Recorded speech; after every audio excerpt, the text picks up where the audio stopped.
আসসালামু আলাইকুম, welcome to medicine review channel. আজকে আমরা আলোচনা করব মাইগ্রেনের ব্যথা, বাতের ব্যথা এবং মহিলাদের মাসিক চলাকালীন সময়ে পেটের ব্যথা উপশমকারী ঔষধ HPRDS ট্যাবলেট সম্পর্কে।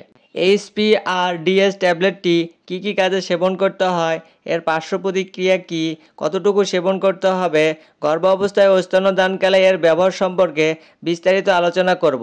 তাই ভিডিওটি না টেনে শেষ পর্যন্ত দেখার অনুরোধ রইল।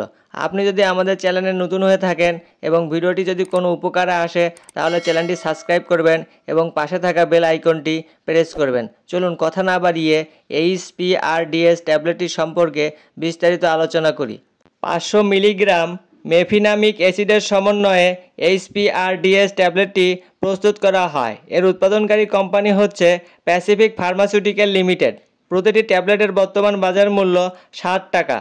নির্দেশনা: যেসব রোগের উপসর্গে HPRDS ট্যাবলেটটি সেবনের নির্দেশনা দেওয়া হয় তা হলো যাদের জ্বর রয়েছে তাদের ক্ষেত্রে এটি সেবনের নির্দেশনা দেওয়া হয়। এছাড়া জ্বর, দাঁতের ব্যথা ও মাথার ব্যথা উপশমের ক্ষেত্রেও HPRDS ট্যাবলেটটি সেবনের নির্দেশনা দেওয়া হয়। এছাড়া যাদের মাইগ্রেনের ব্যথা রয়েছে, মাইগ্রেনের ব্যথা উপশমের ক্ষেত্রেও HPRDS ট্যাবলেটটি সেবনের নির্দেশনা দেওয়া হয়। মহিলাদের মাসিক চলাকালীন সময়ে ব্যথা উপশমের ক্ষেত্রে HPRDS ট্যাবলেটটি সেবনের নির্দেশনা দেওয়া হয়। এই ট্যাবলেটটি মহিলাদের মাসিক চলাকালীন সময়ে ব্যথা নিরাময়ে বেশ কার্যকারী ভূমিকা পালন করে।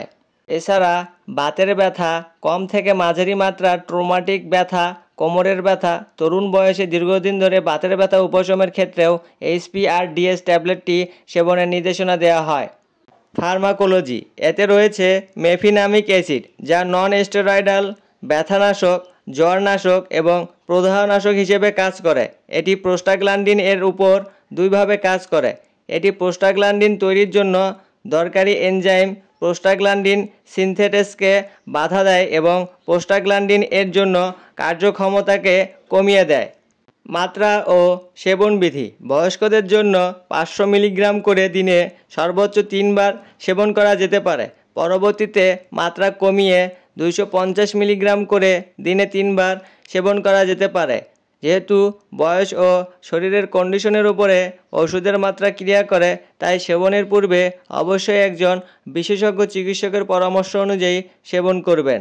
প্রতি নির্দেশনা: যাদের ফেমিনামিক অ্যাসিডের প্রতি জানা প্রতি সংবেদনশীলতা রয়েছে তাদের ক্ষেত্রে এই ওষুধটি প্রতি নির্দেশিত। পেপটিক আলসার, আন্ত্রিক প্রদাহ এবং যকৃৎ ও কিডনির সমস্যা রয়েছে তাদের ক্ষেত্রেও এই ওষুধটি সেবন করা যাবে না। HPRDS ট্যাবলেটটি সেবনে যেসব পার্শ্ব প্রতিক্রিয়া পরিলক্ষিত হয় তা হলো আন্ত্রিক ব্যথা, কোষ্ঠকাঠিন্য, ডায়রিয়া, পেট ফাঁপা, ঢেকুর ওঠা, বমি বমি ভাব, গ্যাস্ট্রিক আলসার, বমি, ঝিমুনি ভাব, কিডনির সমস্যা, চুলকানি, ত্বকে ফুসকুড়ি ইত্যাদি দেখা দিতে পারে। সংরক্ষণ: 30 ডিগ্রি কম তাপমাত্রার নিচে সংরক্ষণ করুন। আলো ও আর্দ্রতা থেকে দূরে রাখুন। শিশুদের নাগালের বাইরে রাখুন। মেয়াদ উত্তীর্ণ ওষুধ সেবনে বিরত থাকুন। সুস্থ জীবনযাপন করুন। ভিডিওটি যদি আপনাদের কোনো উপকারে আসে তাহলে চ্যানেলটি সাবস্ক্রাইব করবেন এবং পাশে থাকা বেল আইকনটি প্রেস করবেন।